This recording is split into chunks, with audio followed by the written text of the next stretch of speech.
नाज़रीन, न्यूजीलैंड में एक किसान ने एक अजीब फैसला किया। उसने तकरीबन 400 भेड़ों की अपनी पहली खेप एक नए बनाए गए जजीरे पर छोड़ी।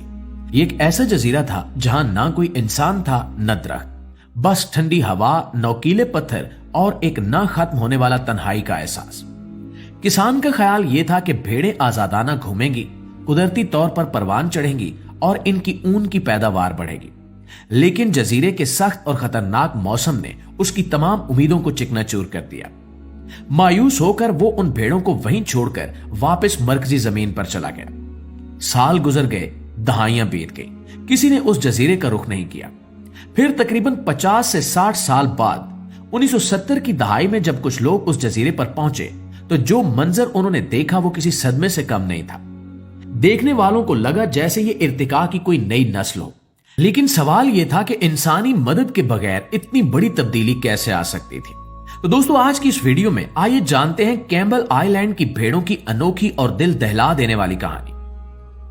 मुआज़िज़ दोस्तों, सन 1895 में न्यूजीलैंड की हुकूमत ने कैम्बल आइलैंड को अपने चरागाही लीज के निजाम में शामिल किया, जिसके तहत लोगों को सरकारी जमीन किराए पर लेकर जानवर पालने की इजाजत मिली।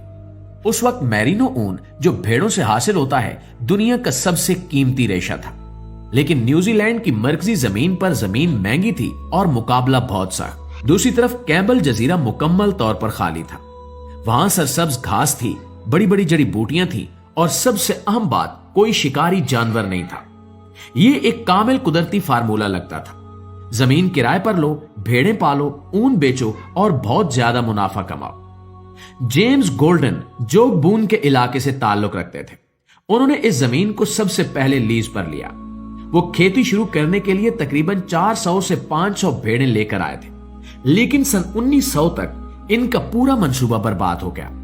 यह जजीरा सरजमीन से तकरीबन 660 किलोमीटर के फासले पर था। सामान की तस्वीर मुश्किल और महंगी थी।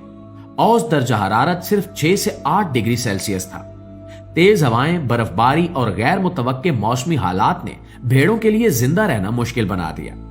घास की कमी ने ऊन के मयार और पैदावार को तकरीबन तबाह कर दिया और बिल आखिर ये पूरा मंसूबा माली नुकसान का बायस बना। चुनांचे गोल्डन को जजीरा छोड़ना पड़ा, लेकिन भेड़ें वहीं बाकी रह गईं, अपने हाल पर।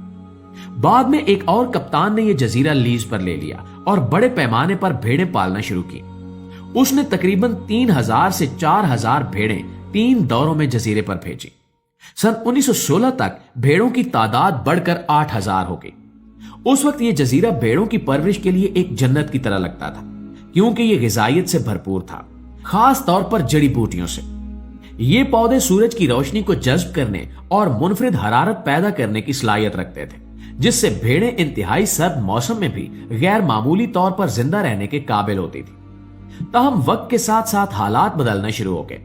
कुदरती गिजाई अज्जा कम होते गए और भेड़ों की तादाद भी कम होने लगी। ये कुदरती वसाइल की हद थी और बेहिसाब बढ़ती आबादी के साथ मसाइल बढ़ने लगे। आखिरकार 1931 में इस बड़े मंसूबे को मुकम्मल तौर पर तर्क कर दिया गया। वही रसद के मसाइल, वही सख्त मौसम और वही मुश्किलात दोबारा नमूदार हुई। उस वक्त जजीरे पर तकरीबन 4000 भेड़ें बाकी थी। उन्हें वापस उनके वतन ले जाने की लागत बहुत ज्यादा थी, इसलिए इन्हें जजीरे पर अकेले छोड़ दिया गया। सबसे बड़ा खतरा यह था कि ये भेड़ें कुदरती तौर पर जंगली जानवर नहीं थी। इन्हें ऊन कटाई की जरूरत थी। दूसरी सूरत में ऊन इनके जिस्मों में खौफनाक तरीके से बढ़ती और गर्मी, वजन और इंफेक्शन इनकी जिंदगी को खतरे में डाल सकते थे। मजीद ये कि इनकी दिफाई सलाहियतें इंतहाई महदूद थी। इन्हें ना तो शिकार करने का तजुर्बा था और ना ही शिकारियों से बचने का। लेकिन कैम्बल जजीरे का मुनफरिद कुदरती माहौल एक मजबूत मुहाफिज साबित हुआ। ऊंचे पहाड़ों और चट्टानी खित्तों ने जजीरे को घेर लिया, जो बड़े शिकारियों को इस तक पहुंचने से रोकता था। भेड़ों को किसी बड़े शिकारी से कोई खास खतरा नहीं था। मुसलसल तेज हवाओं ने मक्खियों, कीड़े मकोड़ों और दूसरी स्पीशीज को वहां जिंदा रहने से रोके रखा। यह एक आम फायदा साबित हुआ, क्योंकि इन कीड़ों की वजह से होने वाले इन्फेक्शन का खतरा खत्म हो गया, जो ऊन की कटाई न होने की सूरत में एक बड़ा मसला बन सकता था। इस तरह फितरत ने खुद ही इन भेड़ों के लिए एक गैर मुतवक्के तहफ़्फ़ुज़ फराहम किया। सन 1931 और 1970 के दरमियान बगैर किसी इंसानी मदाखलत के भेड़ों ने आहिस्ता आहिस्ता अपनी आबादियों को दोबारा बनाना शुरू किया।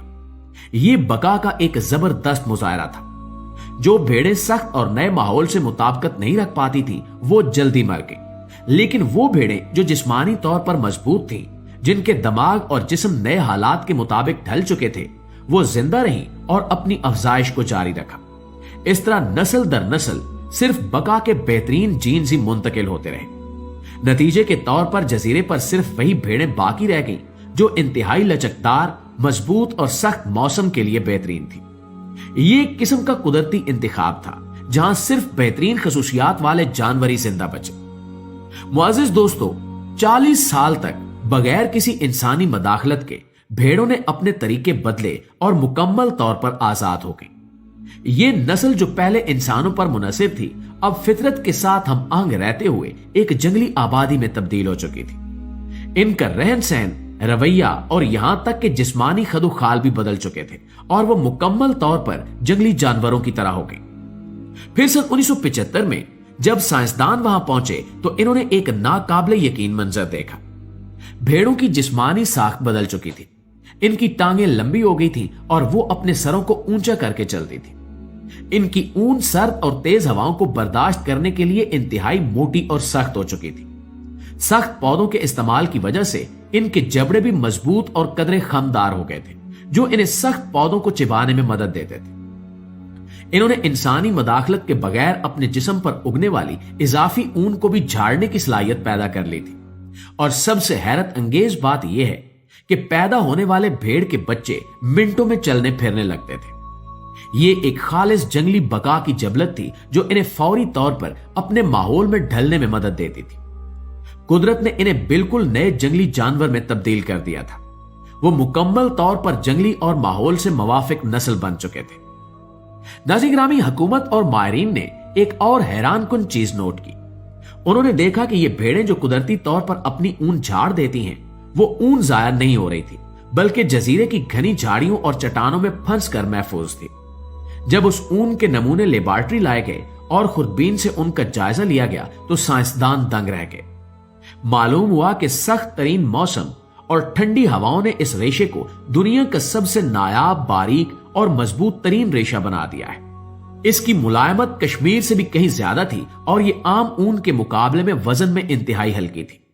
हुकूमत ने फौरन इस सुनहरी मौके को भांप लिया और एक खसूसी टीम तश्कील दी, जिसने इस बिखरी हुई कीमती ऊन को जमा करना शुरू किया।